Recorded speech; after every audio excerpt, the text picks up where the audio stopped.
My name is John Griffioen. We're at the Fort Worth Zoo, and I am the Assistant Director for Animal Programs and Conservation. Hello, I'm John Rossi. I'm a touring drummer with a passion for animal conservation.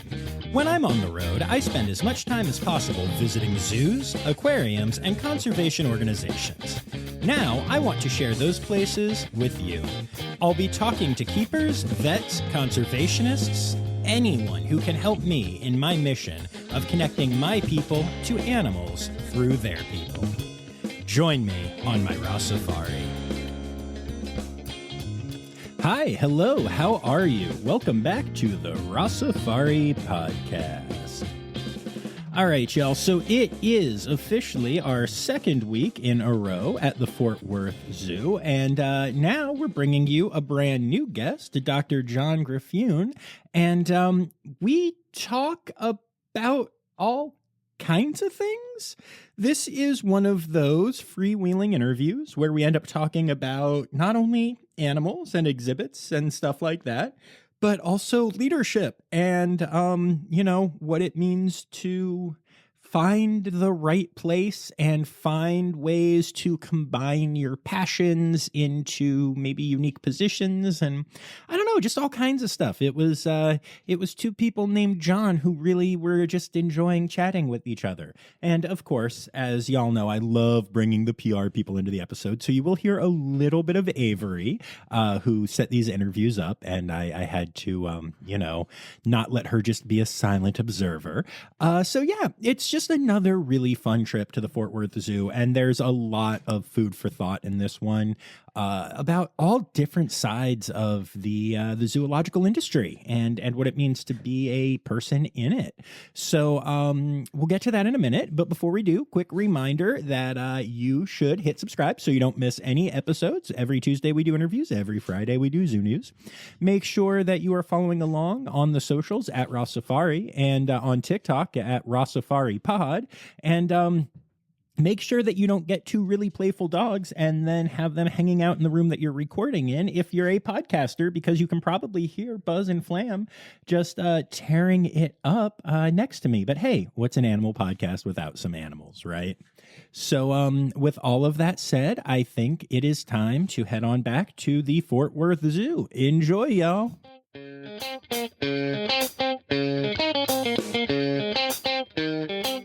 That's a very cool title. What does that mean? That's a great question. So that is for our animal department. So that's pretty much covers anyone that works directly with the animals. So that includes everyone that works within husbandry, or what we would consider zookeepers, and our management staff. And then our veterinary department, our nutrition department, and our conservation biologists. That's a lot. It's a lot. Yeah, it's a lot of people. It's a lot of people. Can you tell me all of their names? No, I'm kidding. Almost, yes. No, but so let's start off by how did you get to where you are? Because it's pretty impressive, and you seem like a relatively young individual. What has your path been? That's a great question. I am actually trained as a veterinarian. Okay. All the best people are. I'm married to a vet. No bias. None I at all. agree.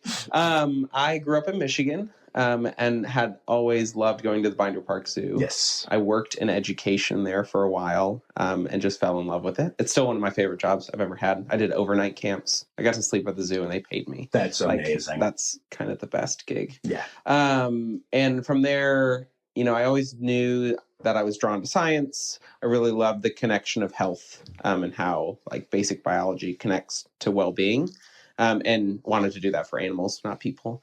So I've wanted to be a veterinarian as long as I can remember. At least kindergarten is what I was telling my parents. And so awesome. Then I went to the Upper Peninsula of Michigan, very cold, to Lake Superior State University. Really small university, loved it. Got a lot of really great hands-on science experience.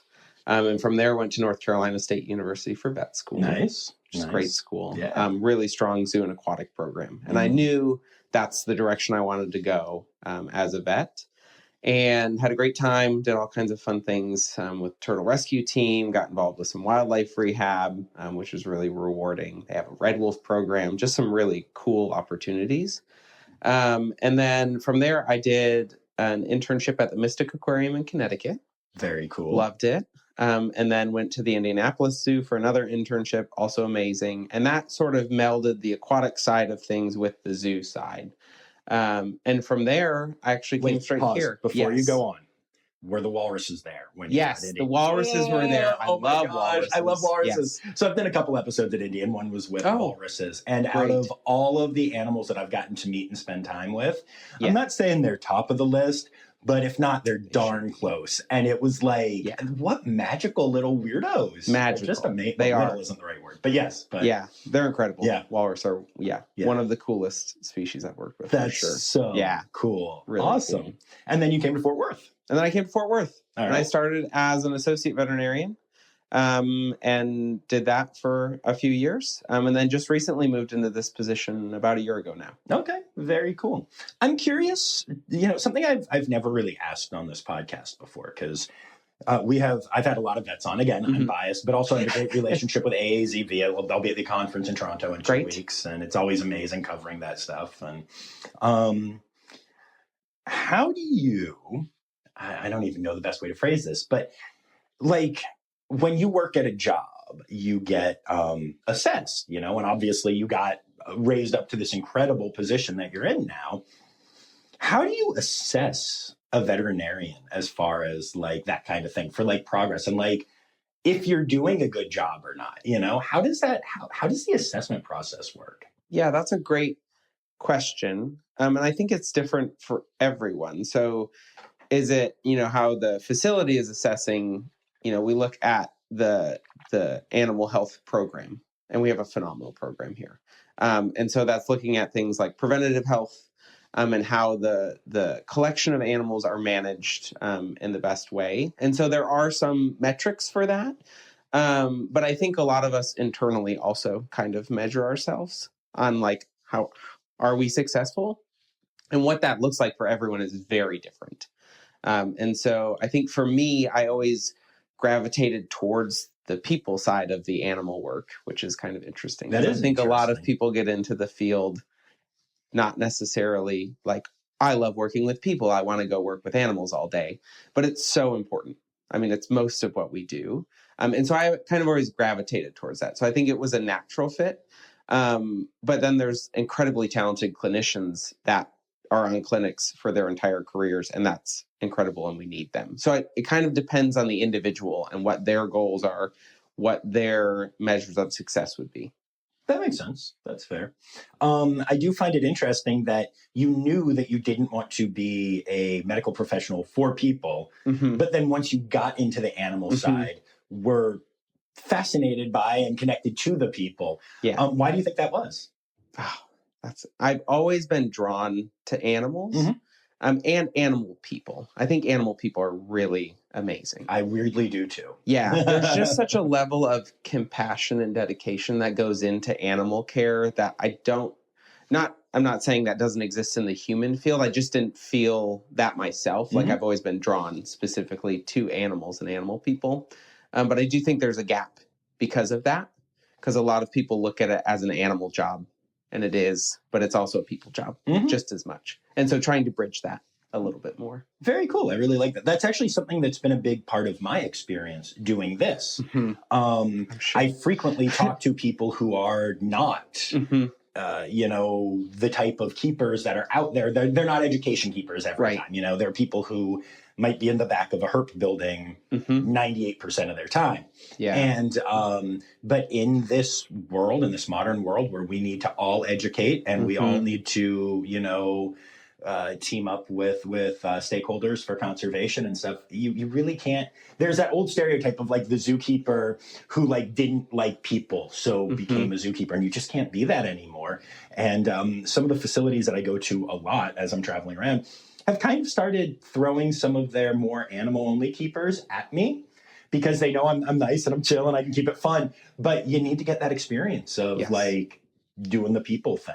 And And even if you're not out talking to guests, like not everyone finds joy in that. And that's okay. But you still have a team of people that you work with. Right. And so that's just as important to be able to build those relationships, because you're more effective in your job if you have good working relationships. And so, not everyone is going to be out doing outreach presentations. Yeah. And some people are absolutely made for that, and you can tell.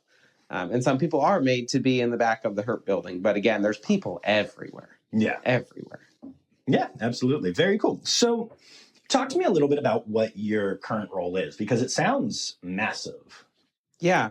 So currently, I assist our director of animal programs. So a lot of that is identifying and providing resources for our animal managers and everyone within that team. And, we're looking at big picture things like collection planning and new construction, but we're also looking at how can we best support the veterinary department? How can we best support our nutrition department? What are we looking at from a collection standpoint? And how do we drive new conservation projects forward? We're really fortunate that our animal managers are just phenomenally talented at that. So most of what we do is support them in that. But, making sure that those resources are available, that the opportunities are available to pursue some of those bigger picture things. Okay. And a lot of people. Yeah. There's a lot of people in our department. Yeah. So what was that transition like for you? Because if there's one thing I know about veterinarians, it's that you have to be passionate to make it happen, especially in the zoo world. Yeah.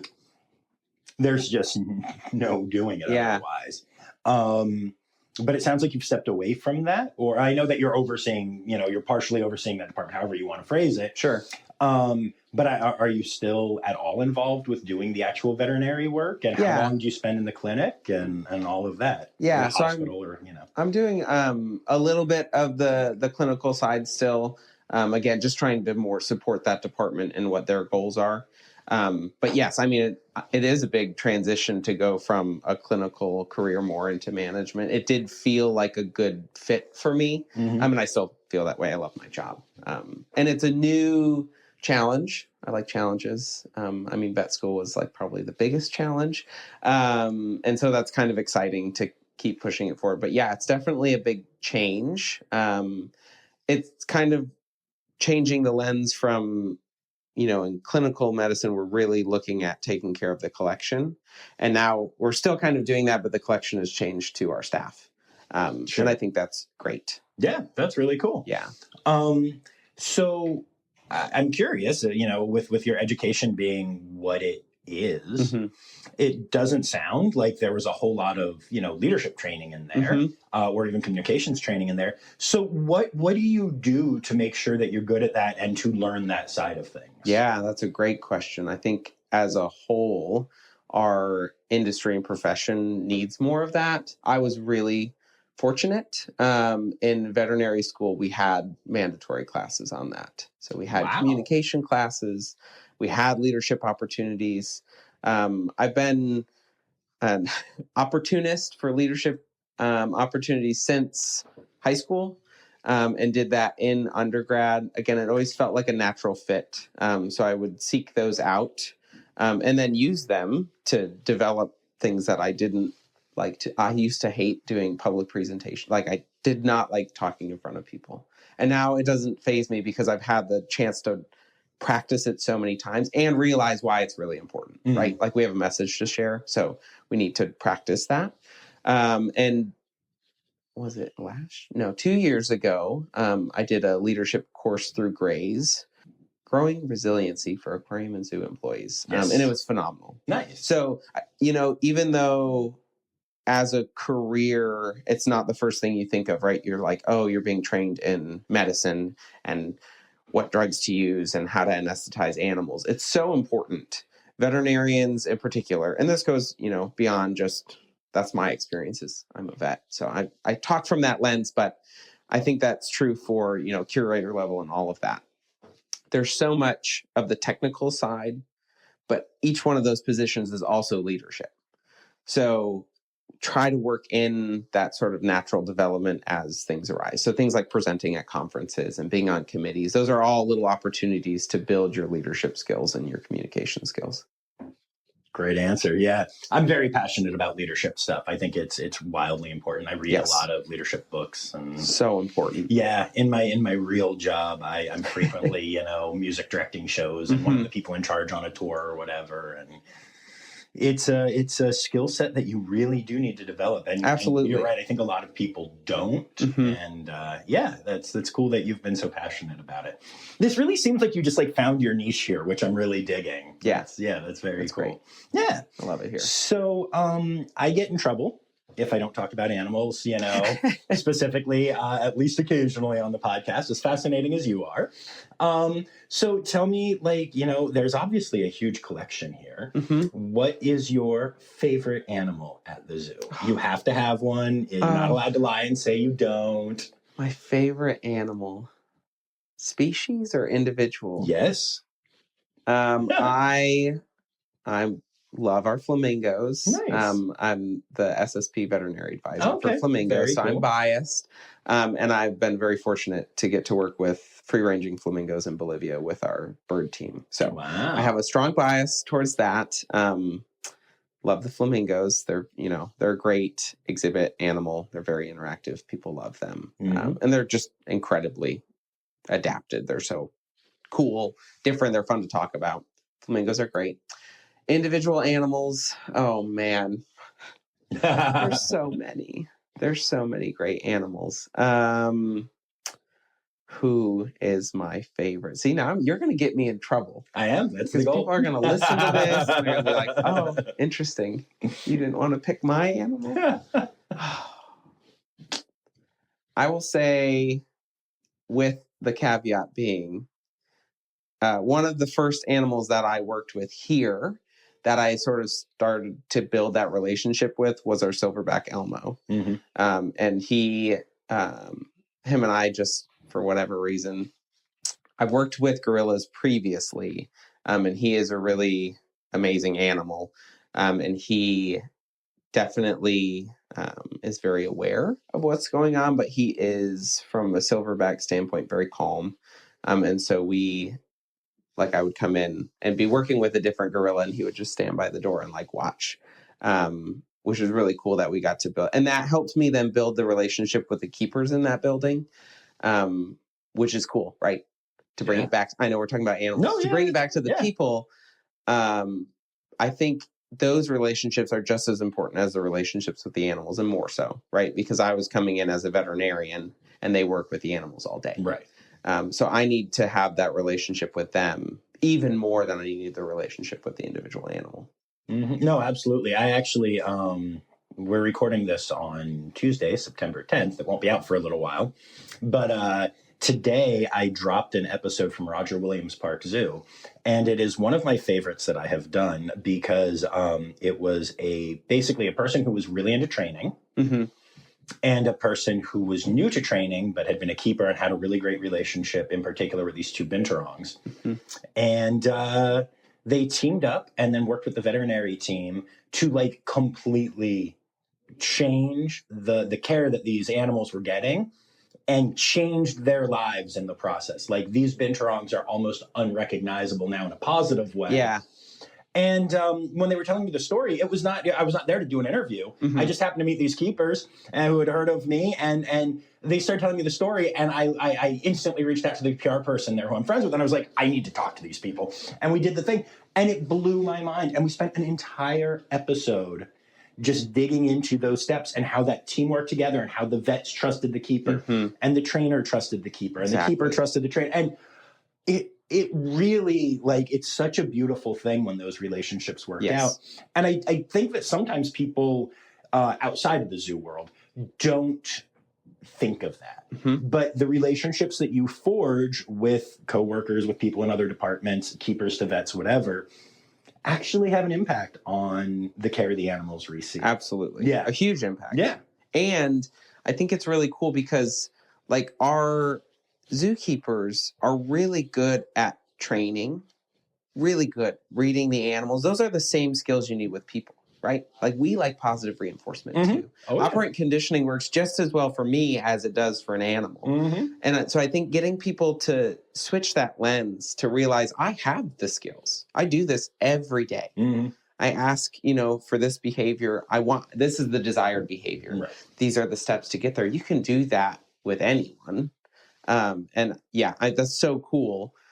And it's so, like you said, so important.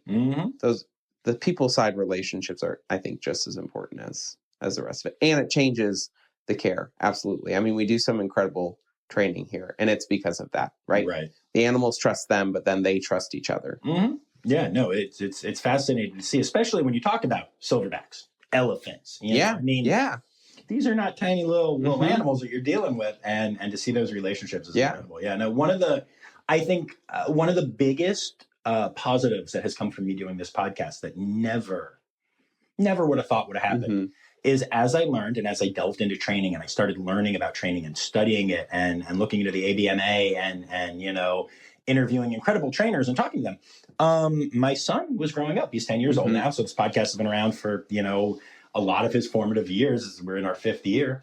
And as I learned all that stuff, I really modeled my approach to parenting off of animal training and positive reinforcement. And I don't yell at my kid, and I don't do, there are times I'll get frustrated, whatever. No one's perfect. Yeah. But I really, and we have this incredible relationship.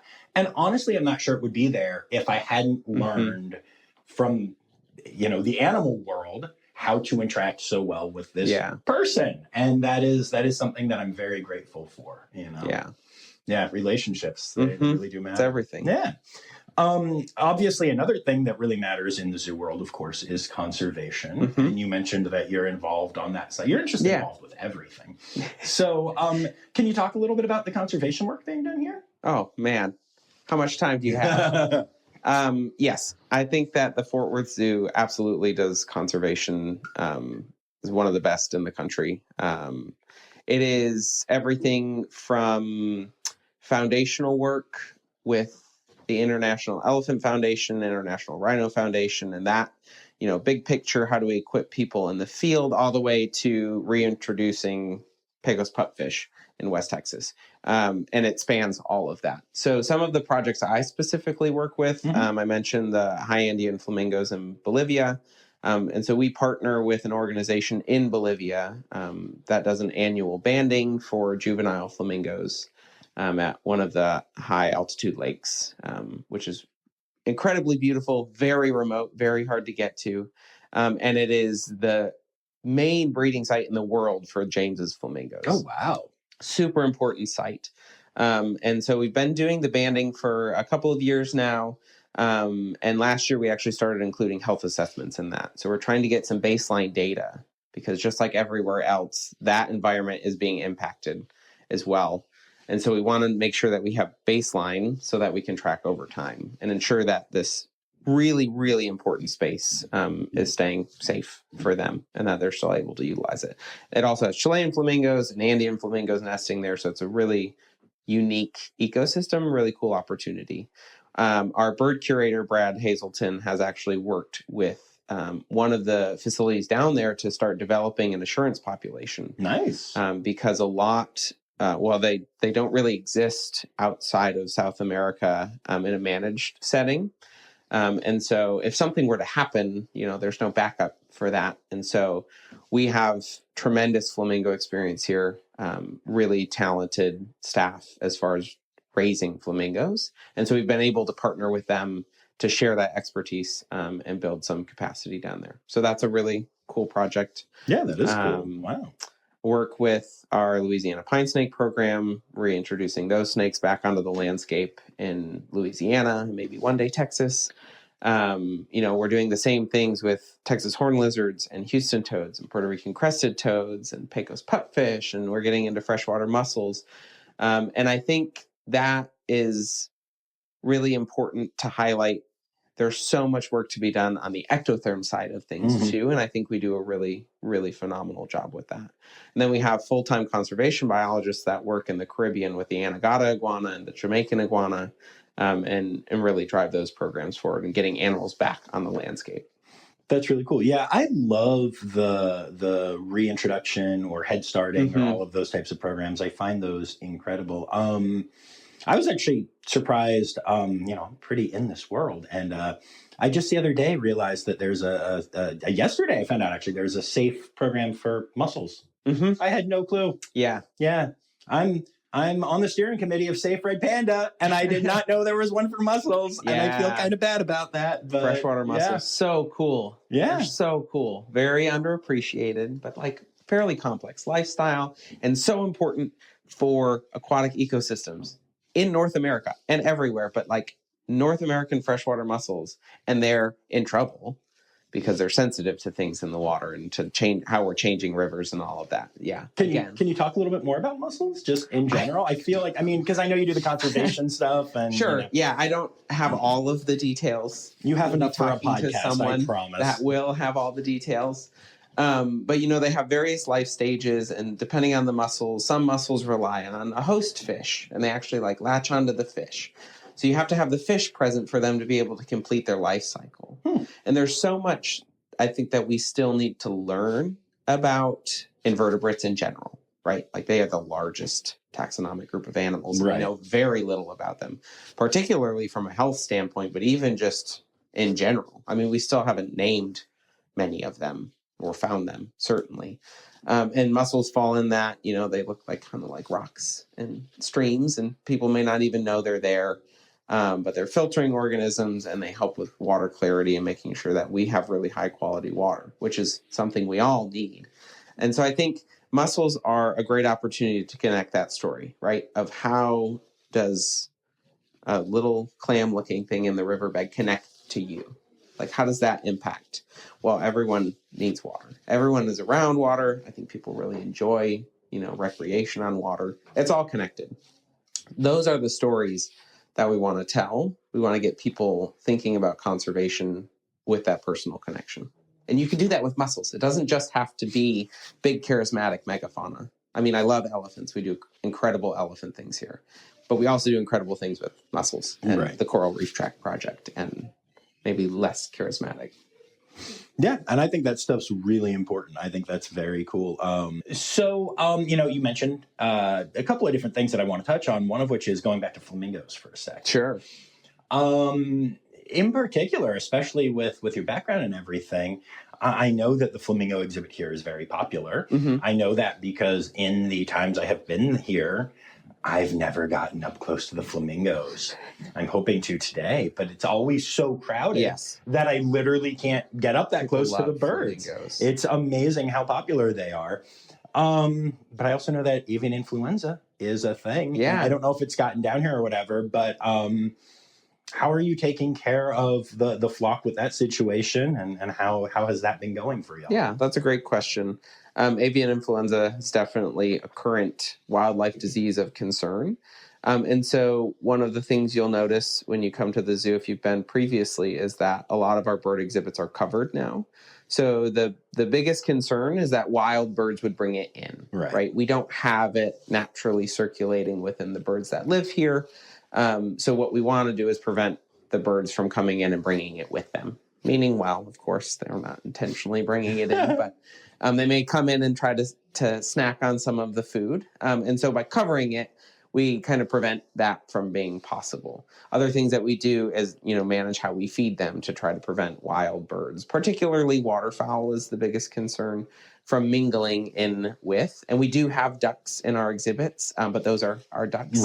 So we know their status. So that's been a big thing. And then keeping an eye on what's going around us. So, you know, looking at the USDA data and tracking, it moves with the migration. So birds migrate up north for the summer, and then they come back down in the fall. So spring and fall are the big times that we would be really focusing on it. And they report detections, so we would know if it's in the area. And then we have a staged response depending on how close it is to the park. Very cool. That makes a lot of sense. Have you noticed? So you mentioned that you're stopping the birds from getting, like the wild birds from getting in, and also from stealing food. Has that made an impact at all on how the flamingos eat, or you know, just anything? Not having to worry about dealing with other birds around. I don't think so. They never seem to mind. I mean, they live. All of our flamingos are in a mixed species exhibit. So they have some other bird in there with them, which creates a really cool visitor experience, I think. And is, you know, what you would see in the wild. Mhm. Birds that frequent water tend to share space because water is one of those precious resources. So I don't know that they necessarily noticed. We have noticed, but yeah, I don't know that the flamingos have appreciated the big difference. I was just curious. Yeah. Yeah. Interesting. Very cool. So, elephants. Elephants. Now, the last time I was here, had Trip on Mhm. and had a great conversation about elephants, but we can always talk more elephants. Sure. In particular, I noticed that there was four elephants, tiny elephant out there. Mhm. So who is that, and how old are they, and all of that? Yes. The newest one is Travis. Travis was born a year and a half ago, about now. Okay. And he was the first calf for our elephant Belle. Very cool. And yeah, it's you've got quite the. So last time I was here, the new elephant habitat was being built. Yes. And Avery was nice enough to actually take me to kind of see it, and I was very excited. But something was missing, which was the elephant. Sure. And so when I came the other day and actually saw them living their best lives there, it was very cool. Yeah. And I'm curious, kind of as a follow-up just to that episode, how are the elephants doing in this new place? Yeah, they're great. The exhibit is phenomenal, both from the guest experience, but also from the elephant experience.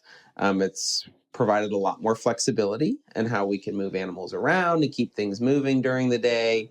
It's a really enriching habitat for them. They have that beautiful river they love to swim in it, especially the little ones.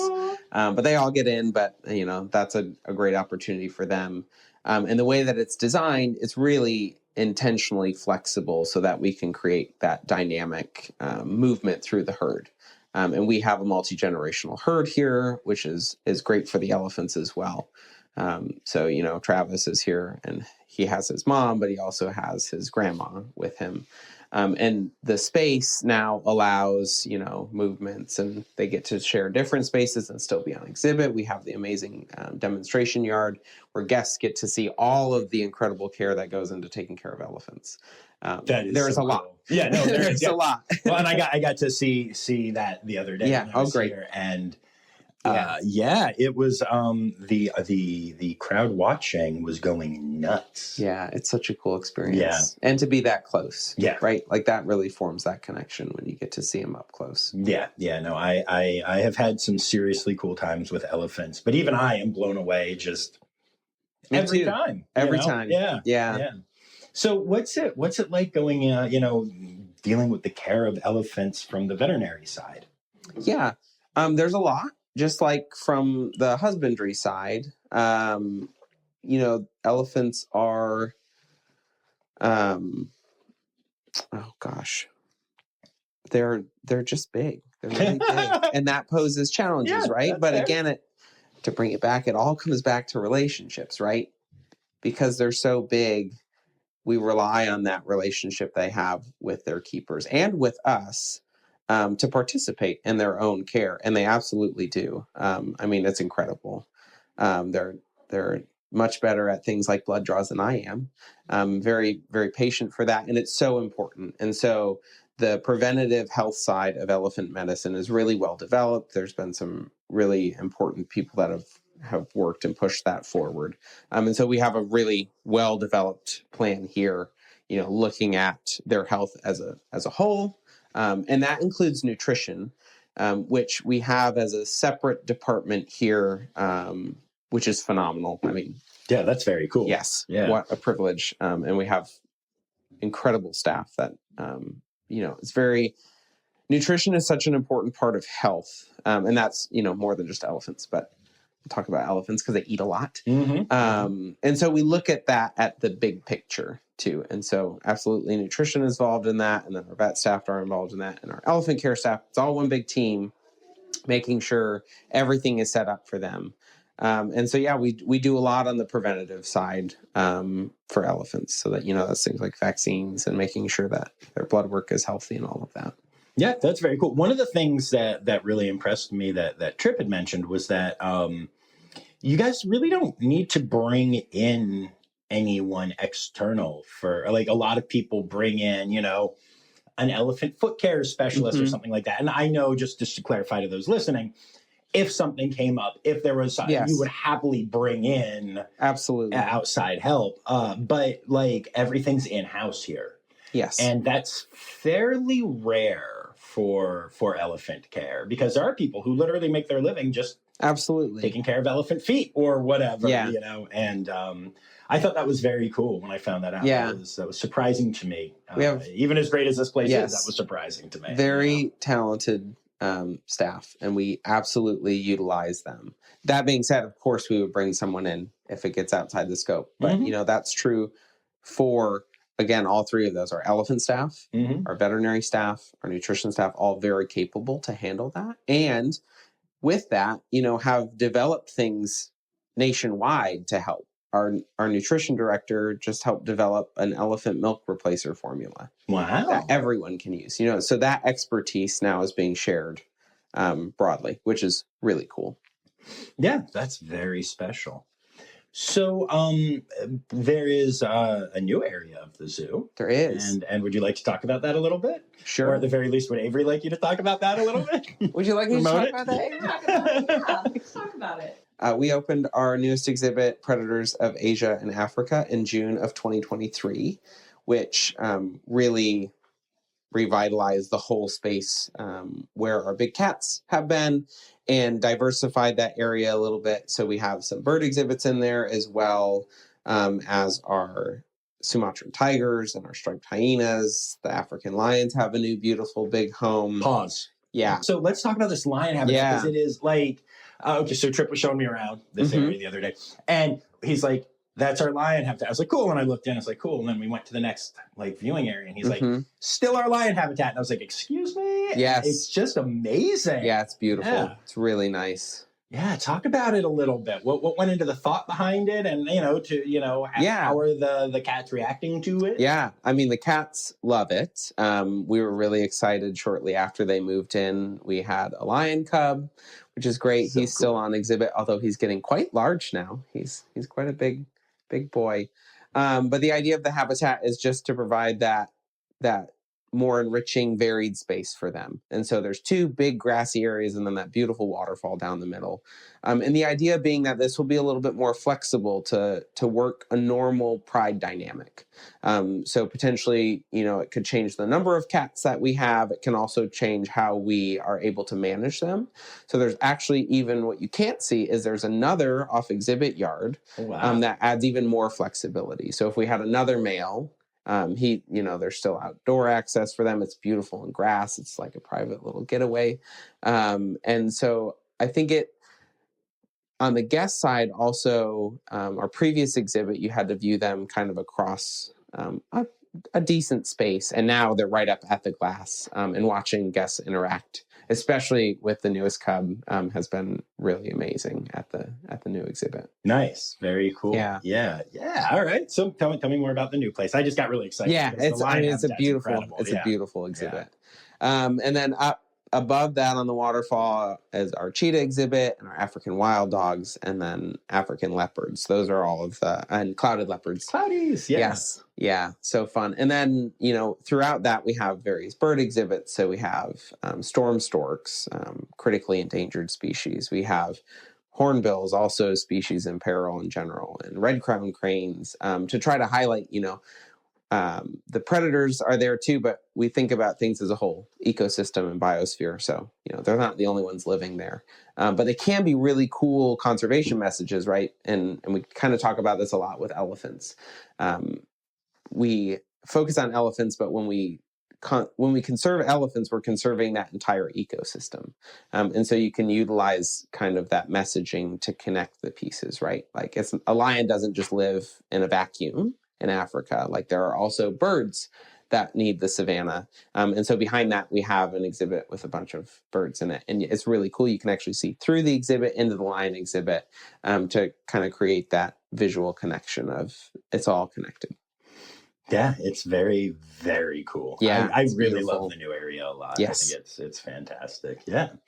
And then there was one other relatively new area. It was new to me anyway. So you want to talk about that? Yeah, so we opened our Mountains and Desert building in our Texas Wild area earlier this year.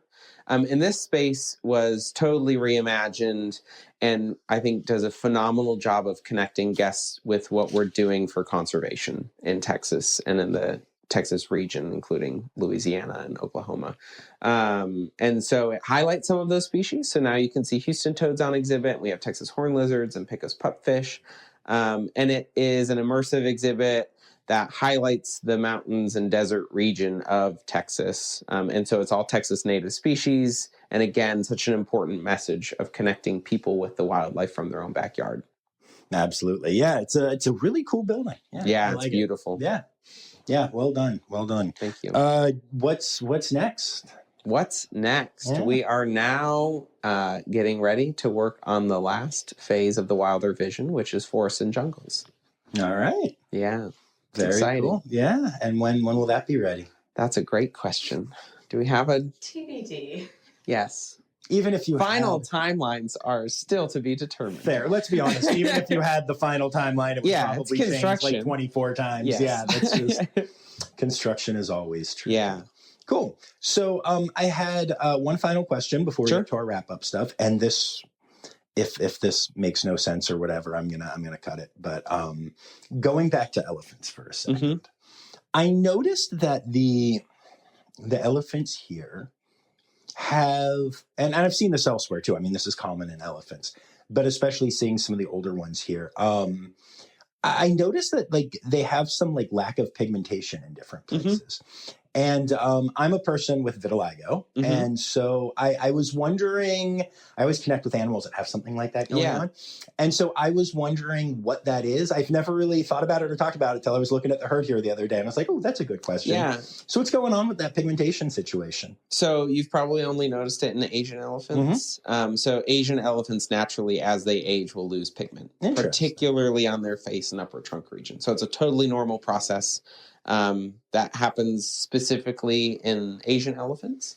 And it is one of the ways that you can tell who's older in the herd. But yeah, totally normal process. But do we know like why or anything? No. Okay. Loss of melanin. It's the same mechanism as in other species, but like as far as a ecological reason for why that would happen, I don't think we know. Okay. I just find it, I mean, you connect with animals about all kinds of stuff, but like, when I started to show signs of vitiligo and, my pigmentation, you can't really see it too badly right now. You kind of can there, but like, I felt terrible.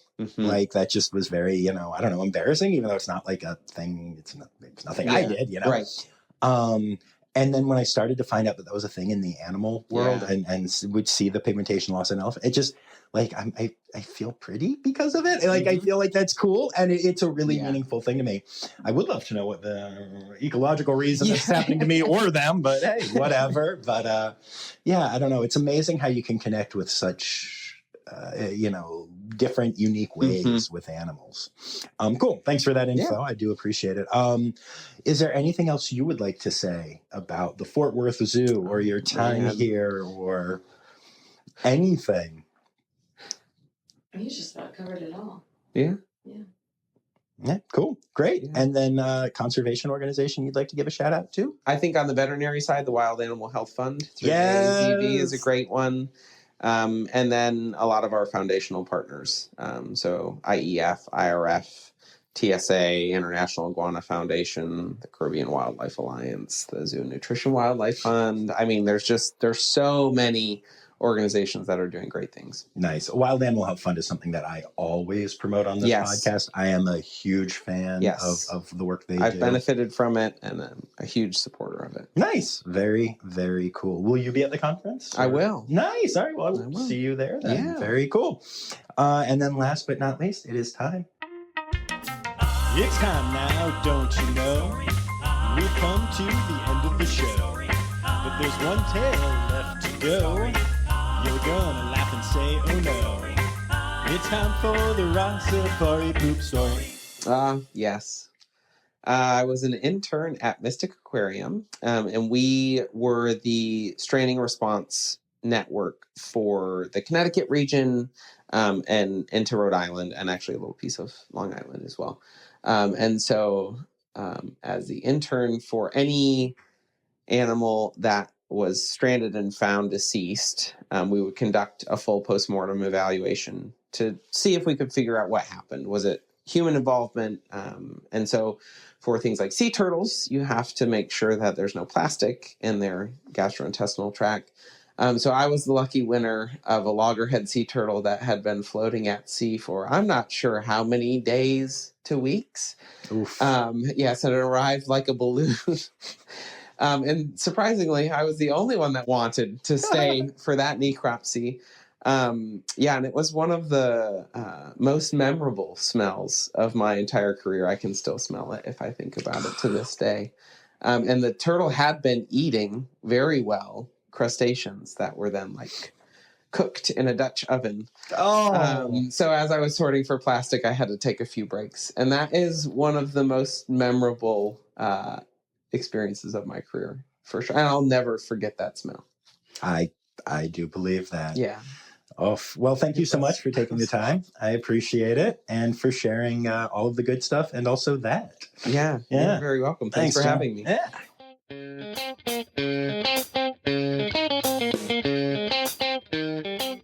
Well, that was a lot of fun, and I hope you all enjoyed it as much as I did. You know, one of the things that stood out to me was that multiple times John made it a point to say, you know, that the question I had asked was a really good question. And I'm not pointing that out because I want to show you guys that I'm a really good podcaster. Also that. But no, I thought that was just so interesting because so much of what John talked about was, you know, lifting up people and being a good leader and all of those things. And even though he wasn't my leader in this moment, you know, I thought it was really interesting that like he was lifting me up and he was doing what good leaders do. And I really appreciated that. So, yeah, it was so awesome to get to spend time with the Fort Worth Zoo crew again. I really loved being back there after so many years. And it was so fascinating for me to see how much I've learned and how much has changed since I was there last, which was, you know, pretty early on in the podcast. So it felt really cool to be back. And I don't know, it's just, I love it there. If you haven't been to the Fort Worth Zoo, it's a fantastic place. And I highly recommend you check it out, not just for the facility, not just for the animals, but for the people, because they really are an inspiring crew there. They just really are. So, all right. With all of that said, I do want to take a moment to say thank you to my Red Panda level patrons, Dr. Laura Schenk, Dr. Stephen Williamson, Barbara Bennett, Jenny Owens, and Kevin Williams. And to remind y'all that you can become a patron of the podcast for as little as $3 a month by going to patreon.com/Rossifari. So with all of that said, I think it's time to head on out. So be back on Friday for Zoo News. Sound like a plan? Cool. And until then, don't forget the word credits backwards is Steiderk. The Rossifari podcast is produced, hosted, and engineered by John Rossi. Editing and fact-checking by John and Dr. Zoe Rossi. Our theme song is Sevens by Nathan Burke, performed by Nathan and John. Interrupting John theme and additional voices by Taylor Isaac Gray. You can reach John directly on Instagram and Facebook at Rossifari or by email at rossifaripod@gmail.com. Rossifari is part of the Daydreamer Media Network. Now, stop listening to me and go visit a zoo.